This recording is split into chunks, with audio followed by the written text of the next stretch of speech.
ആ, നിങ്ങൾ എത്തിയോ? അത് നന്നായി. അപ്പൊ ഹോസ്പിറ്റൽ ആരാ ഇന്ദ്ര? സത്യന് ശ്യാമം വന്നിട്ടുണ്ട്. ഞങ്ങൾ വേറൊരു കാര്യം പറയാൻ ഇങ്ങോട്ട് വന്നത്. വേറെന്ത് കാര്യമോ? മഞ്ചാടിയോട് ഞങ്ങളെല്ലാം പറഞ്ഞിട്ടുണ്ട്. അവൾ ഓക്കെയാ. എന്തായാലും ഇനി നിങ്ങളും കൂടി ഒന്ന് പറഞ്ഞേക്ക്.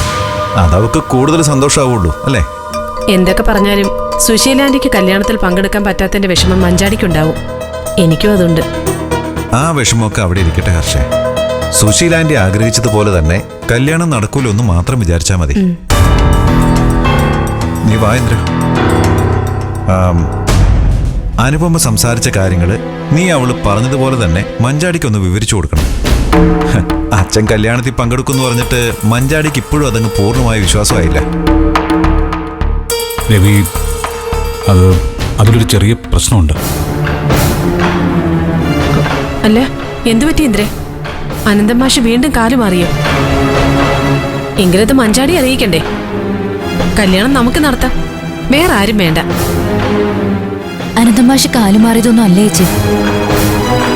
ആര് വിചാരിച്ചാലും ഇന്ന് മഞ്ചാടിയുടെ കല്യാണം നടത്താൻ പറ്റും തോന്നില്ല.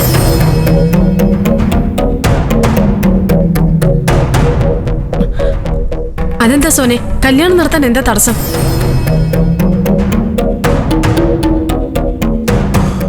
പറയിന്ദ്ര, എന്താ പ്രശ്നം?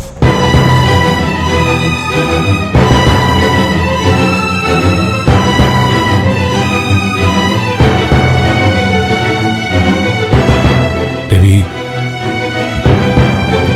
ജീവൻ രാജ് അവൻ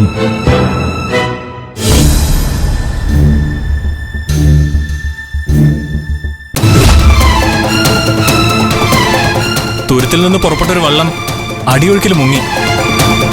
വള്ളക്കാരനടക്കം 3 പേരുണ്ടായിരുന്നു. 2 പേര് രക്ഷപ്പെട്ടു. അതിലൊരാളെ ഇപ്പൊ കൊണ്ടുവന്ന്. മുരുകന് പരിചയമുള്ള ആരെങ്കിലും ആണോ? എല്ലാം വേണ്ടപ്പെട്ടവരാ. ഇപ്പൊ കൊണ്ടുവന്നത് ആസിഫിനെയാണ്. ഒഴുക്കിൽപ്പെട്ട് കാണാതായത് ജീവൻ രാജിനെയും.